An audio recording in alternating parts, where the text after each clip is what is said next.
So a few weeks ago we spoke about Highguard and how I thought it might fail just like Concord did. And Highguard is now seemingly on the way of shutting down, similar to Concord, but not quite on that same level. It's still running at the moment, but with a skeleton crew after layoffs at the studio, and that's mostly because the game didn't launch to massive success. That's what these companies expect, and these higher ups, all the CEOs, they expect instant success, and this game just was never going to have that.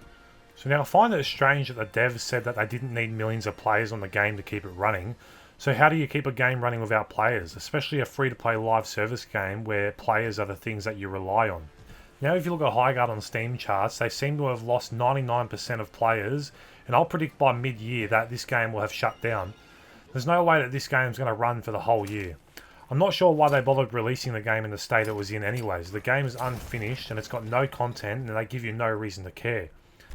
These guys banged on about being a small independent studio, but then it comes out today in the news that Tencent are the ones that funded this project to begin with.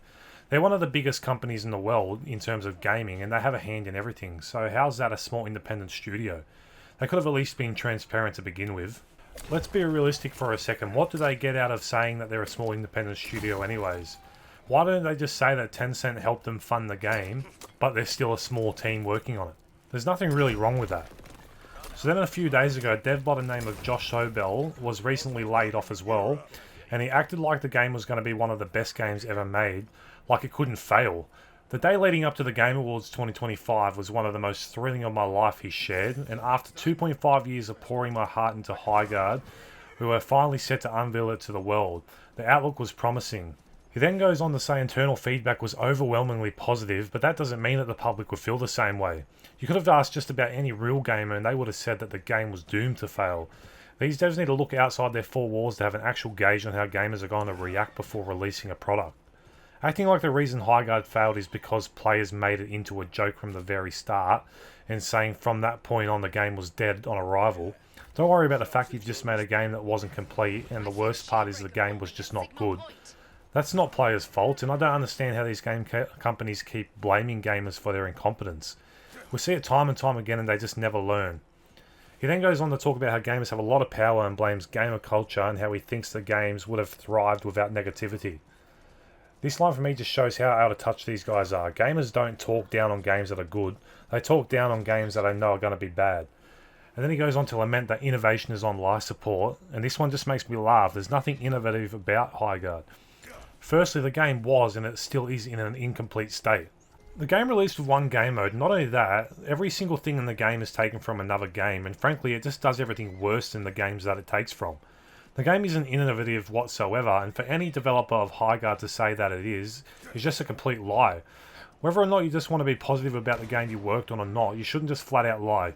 You could honestly play any of the games that they took things from, and you'll see instantly that the games that they took those things from just did it better.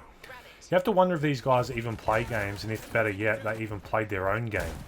I understand the devs wanting to protect their work, but at one point it's probably worth just not saying anything at all. And the CEOs of these companies need to start being held accountable for these games, not the devs below them who are forced to make these products. They can't go and act like no one tried the game either, and I won't accept that. The game released and people tried it, more than what they would have gotten if it didn't go to the Game Awards. They had close to 100k players on Steam at launch, and now it's in the low thousands. It's actually in the hundreds. The game died out quickly, not because people dunked on it, it's because it just isn't good. I recommended playing it as well because it's free to play and you had nothing to lose other than your time. But honestly, this developer coming out and saying these things put an even bigger stain on Highguard. This is just another game in a running theme of live service flops that keep being pushed out because of nothing but money. It seems to me like there's more money to lose than there is to gain, so what's the point of all this? We see it time and time again with these devs thinking that people on social media and YouTubers talking about games negatively is the reason why these games failed, and not the fact that the product is just bad. We've seen plenty of live service games fail over the last 5 or so years, so why would you not look back at those games and think, maybe I shouldn't do that? It seems like these guys do the opposite. They will look at these games that come out and flop and say, I think I can beat that. It's just crazy. And next up to try and prove itself is Marathon. Let's hope that Bungie has truly learnt from not only their own faults, but the multiple examples of failures over the last 5 or so years of live service games. I guess only time's going to tell on that. We're going to find out very, very soon. But anyways, guys, this is going to be the last time I talk about Highguard. Let's hope the CEOs start learning that pushing out live service games slop. It's not going to work. Gamers are smarter than they think and won't accept the generic trash that they keep pushing.